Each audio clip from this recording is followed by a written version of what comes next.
Hello there, welcome to Point of View. I'm Mark Leishman, and the changing face of education is a fascinating topic. People the world over have struggled with continuing education during this pandemic. So my guest is Chief Marketing Officer at Crimson Global Academy, AJ Tills. And this is a new way to learn at the first registered online high school in New Zealand.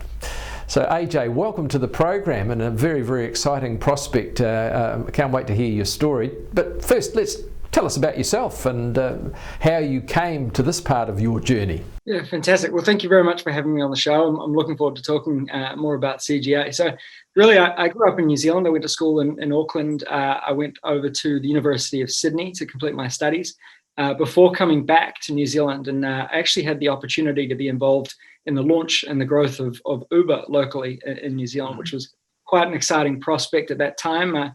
That journey, that trajectory took me to Australia and then to the US.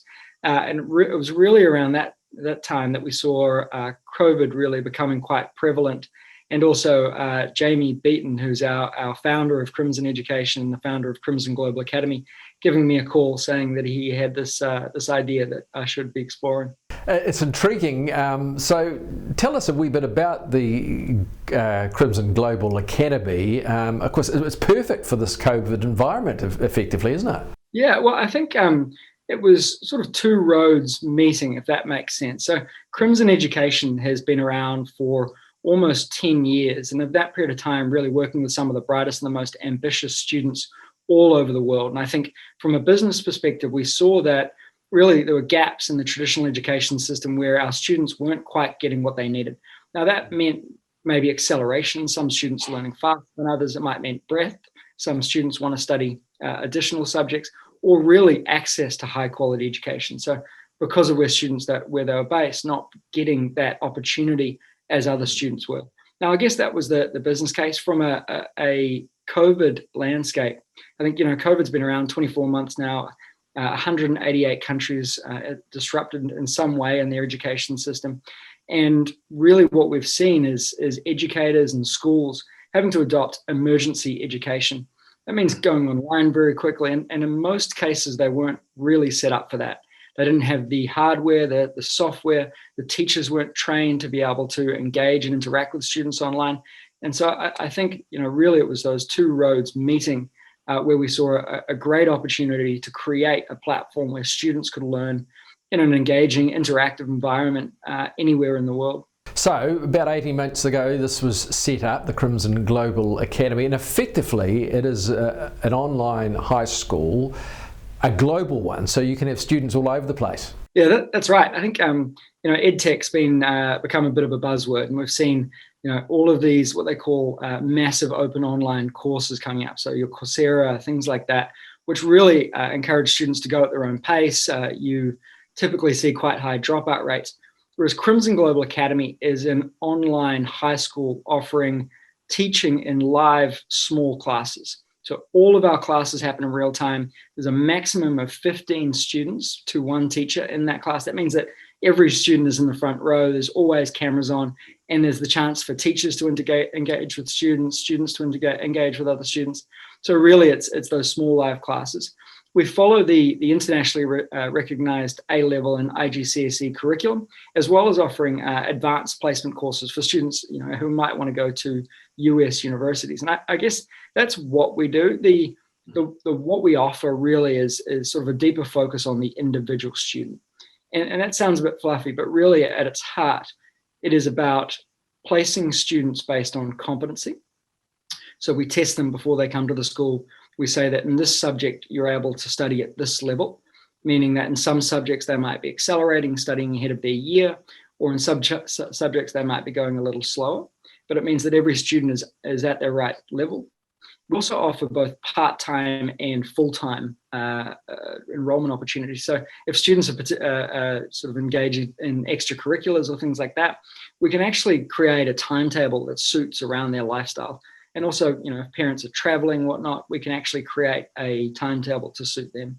So this school is, it's you could suggest that the Crimson Academy is getting the very top, the elite students, the super kids, if you like, to the best universities. This has more broad appeal in the fact that you are obviously ascertaining how bright the kids are, but then tailoring an education for them. That's correct. I think, as with any sort of business, you sort of meet the needs of one group of customer, and then you find that there's a whole range of other problems that you can solve. And I think you're exactly right. Like the first problem we were trying to solve was really helping engaged, ambitious students to accelerate in the subjects that they were passionate about. And that was where we started, and when we tested that out with these small live classes. But then we found these sort of two other groups, and I would call them, really, if this is the acceleration group, I would call them the access group. And really, we've seen quite a strong growth from students in rural or regional areas, particularly of New Zealand, where they haven't traditionally had access to what I would call super high quality high school education. That's the second group. We've seen a very strong shift towards full-time regional students over the past 6 months, which has been very, very exciting. Now, the third group is really those students who join us for the flexibility. Some of our students are competing at the global level with sports or with cultural endeavors. We actually have the youngest ever chess grandmaster enrolled at CGA. He's based in New Jersey. He's 12 years of age. In New Zealand, we have a competitive shooter. She uses CGA alongside her sporting endeavors. So really, we're also able to suit those students that have those needs. So, but generally speaking, the how the system works, you've got a teacher in a classroom, or I presume at home or wherever they are. The classes begin at, say, 9 o'clock New Zealand time, but of course in LA it's midday, and Japan it's 5 a.m. whatever. How does that all work? The guiding light when we started the school was to do something that no other school has done. We need to solve problems that have never been solved before. And problem one is a global timetable. And so if you're thinking about both part-time and full-time enrollment, so let's just look at New Zealand, for example. So full-time enrollment means that they might be taking 4 to 5 subjects across a week. They will traditionally operate anywhere between 9 a.m. and 3 or 4 p.m. So that's the full-time timetable. And then you'll have part-time classes. Part-time classes might start anywhere from 4, 5, 6 p.m. and go through to sometimes 10 p.m. And so that means that's just for New Zealand. Now, if you're thinking about those classes individually, what those part-time classes mean is you can put full-time Australian students or full-time students in Asia in those part-time classes. And so what you're creating is this sort of 24-hour, 7-day-a-week global timetable where students from any country in the world can join and have classes that suit them. And the magic component to that is that you often have 5 to 6 nationalities within one classroom. And when you're discussing things like American history or geography, you have all of these different perceptions and different insights from people all over the world in these classes. It's fantastic. Amazing. So your teachers are also based all over the world? That's right. We have teachers from 11 different countries at the moment. John Morris is our executive principal. He was headmaster of Auckland Grammar for about 20 years. He's a bit of a household name in the education circuit in New Zealand. Mark Phillips was heavily involved with Sacred Heart for a number of years. They were the sort of foundation for our academic staff. And really, we now have 85 teachers based all around the world that mean that we can facilitate that global timetable. Many of those teachers have really taught in top of the world schools, places like Dubai or in the UK, and are really now looking for a chance to, one, have more flexibility, but also to make sure that they're in these classes with these students that really are there to want to learn. So it's a fantastic environment on both sides. And so a student has a timetable, has to be in class at 9 a.m. What if they just bunk off and say, I can't be bothered today? How do you compel them to keep on coming back? It is obviously a school. So these aren't sort of casual tutoring sessions. It's a school. They need to come to the classes in order to be able to get the knowledge, in order to be able to pass the exams. And really that's ultimately why they're here. We're here to create a really strong foundational education system for them. Now, that's on the ideology side, right? And the parents are very much bought in. This is their school of choice in many cases. But then also we use data and technology. If you're thinking about, we almost have 1,000 students now, let's scale that up to sort of 3,000, 5,000 potentially all around the world. How do we make sure that every student is getting the right experience? Now that is data. So we use our own sort of Crimson Classroom platform. That means that we know when a child is in class, we know when they're not in class, we know if they're engaged and talking, and we actually feed that information back to the parents. So we believe in this really strong and clear triumvirate of student, teacher, and parent. And so each week we'll send parents a report basically saying your child attended, they completed the homework, they were engaged. And so we're really trying to create a bit more transparency between that group. But we definitely know if a child's not in class, and if there are additional issues beyond that, then we work to solve that at a personal level. I mean, dare I say it, it's a flash correspondence school in a way, isn't it? I mean, we think of the early days of New Zealand, particularly in high country farming and stations like that, the kids couldn't get to school or had to go to boarding school. So it's a sort of similar thing. So do you find there are rural families who are doing this and saying, well, we'll keep the kids at home and they'll educate it at the CGA? Yeah, I mean, absolutely. I mean, the first thing I'd say is Correspondence School is typically known as having a little less structure. It's really on the parents to make sure that the student is working through the material and learning at the right rate. Whereas at CGA, it's heavily structured.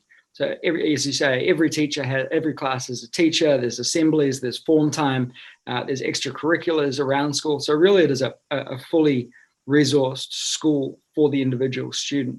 Now, the exciting trend that we have seen, I mean, if I go back 18 months to our first intake, and I was looking at this just the other day, only 20% of our students came from a rural or a regional area of New Zealand. I'm just talking about New Zealand students here. If I look at our most recent intake, which started in February, 50% of our students came from a rural or regional area. And the other exciting part of that is our metro students or our city-based students are typically about 83% part-time. So we do, or using CGA in addition to their current school. Whereas on the rural side, we see that many students are joining full-time. In fact, 55% are joining full-time. So we're seeing really that there's a trend of students who otherwise wouldn't have access to high-quality education, really using CGA to get that. And by high quality, I mean top teachers, really. That's sort of the benchmark. We can hire teachers anywhere in the world, and we often find the best teacher in every subject. It means an international curriculum. So I think, the sort of standards of New Zealand education and the results of New Zealand students has slipped relative to our global peers recently. Whereas studying an international curriculum like the A-level, for example, means that we're holding our students to a global benchmark. And the third one, which I'm very passionate about, is the student community.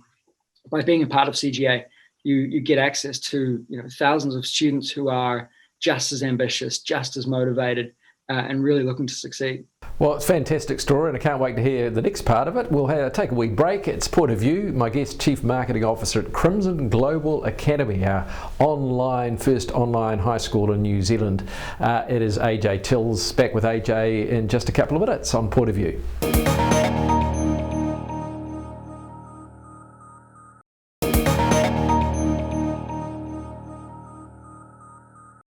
Welcome back. It is Point of View. My name's Mark Leishman, and my guest is the Chief Marketing Officer at Crimson Global Academy, AJ Tills. AJ, just harking back to something you mentioned in the first part of our program about kids being able to use CGA or your online school as a sort of like a bit of a bonus to their normal day-to-day education. Is that what you meant? That's exactly right. So we call it part-time education, and that means they attend their traditional brick and mortar school during the day, and then they come home and they take one or maybe two Crimson Global Academy classes in addition to their school or after school. Now, the reasons why we see students do that, the first one might be acceleration. So I was talking to a student yesterday, and I asked him why he was studying at CGA, and he was studying maths at an accelerated rate. And he said, look, I wasn't really engaged, or I'm not really engaged in my current maths class. In fact, I feel like the second teacher. So for many of our students, they actually find that they spend a lot of their time supporting other students if they're at the top end of the class. So he actually takes maths 1 year above his current level, and does that in order to really accelerate. And so we have a number of students doing that, whether it's in maths or in chemistry or in this other sciences. And then on the other hand, we talk about breadth. So taking additional subjects in order to really stand out when it comes to being competitive for a top university. And so we also offer economics at a younger level. We offer psychology, we offer law, we offer computer science. So that allows students at CGA in order to, one, broaden their profile, but also to get sort of career experience when they're at high school, so they can start to make the decision about the path that they want to be on. Are there subjects that could tailor for rural students, the study and subjects that would perhaps suit them, meaning they didn't have to perhaps go off to boarding school? Absolutely. I mean, I went to school in Auckland, and many of my friends were boarders, and I think some of them probably would have preferred to stay back on the farm or stay back in their sort of hometown. And we've seen that across the board. When we speak to families, we hear quite often that they want their child to stay close to home, and their child wants to stay close to home. And so CGA is really set up to be able to allow these students to not not trade off on their education by staying in a small city or by helping out on the farm. A good example is Sophie. Sophie is the daughter of a dairy farmer, worked on the dairy farm while she was growing up, and has worked with Crimson for the past couple of years, and she last year got into Princeton. So a good example of someone who wanted to stay close to home, wanted to be able to get that support, and then obviously go on to compete at the world stage. What about the social side of things? I know a lot of people now are looking at Zoom meetings and thinking there's something missing here. We're not having that face-to-face contact, and you're not seeing the sort of the nuances of facial expression and that sort of thing. Is there a social side that you can somehow manufacture with CGA? You've tapped into probably the first question that any prospective parent asks about online education. And our response is that really the Crimson Global Academy classroom is inherently social. And that means that, if I remember back to my maths class or my classes, if I tried to talk in class, I'd probably be chastised. Whereas at Crimson Global Academy, we actually ask students to complete quite a bit of the work before class. So when they get to class, it's an environment where they can interact with other students, they can engage with the teacher, but it is very much about debate, discussion, forming arguments. And so that helps them to one, understand other people's perspective, but also make sure that they do understand the content themselves. So the classroom in itself is inherently social. I was actually talking to a girl, Yuko, yesterday, and she was talking about her besties. And I was assuming she was talking about her, her friends from the local area, but they were actually from Thailand and Vietnam, and that I only really met in class. So there are very, very strong friendships forming in these classes. Outside of class, we provide a number of platforms for that community to continue to grow.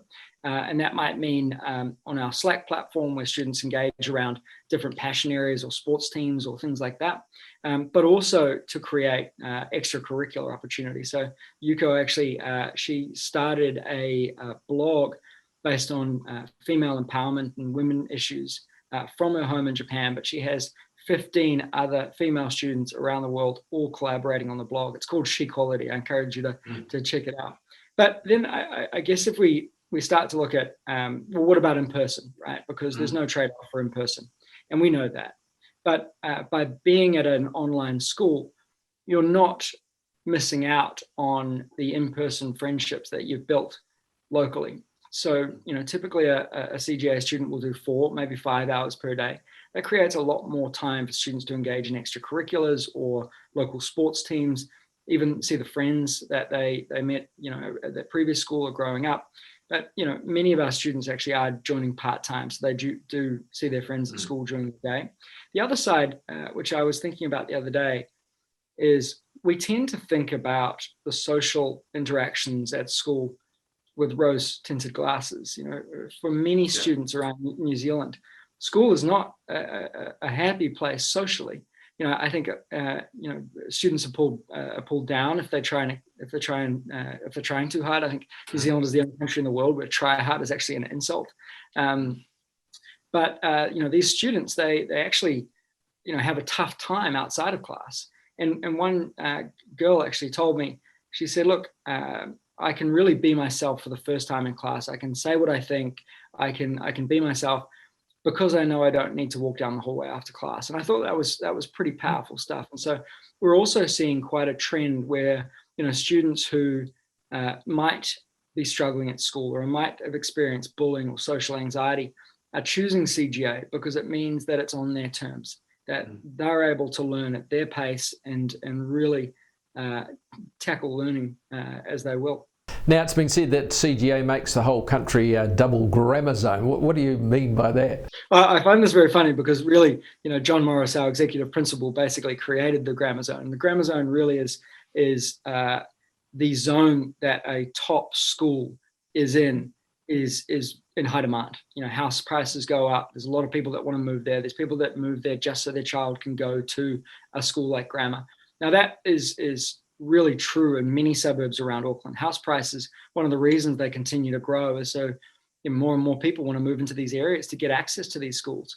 Now, CGA really allows families in any part of the country, in any city around New Zealand, to get access to a really, really high quality school. And the fact that John Morris is leading CGA and has single-handedly built a lot of our academic function at CGA really speaks to the fact that this is very true. So I think we are seeing potentially the shift from the focus on zones, but it's an exciting proposition.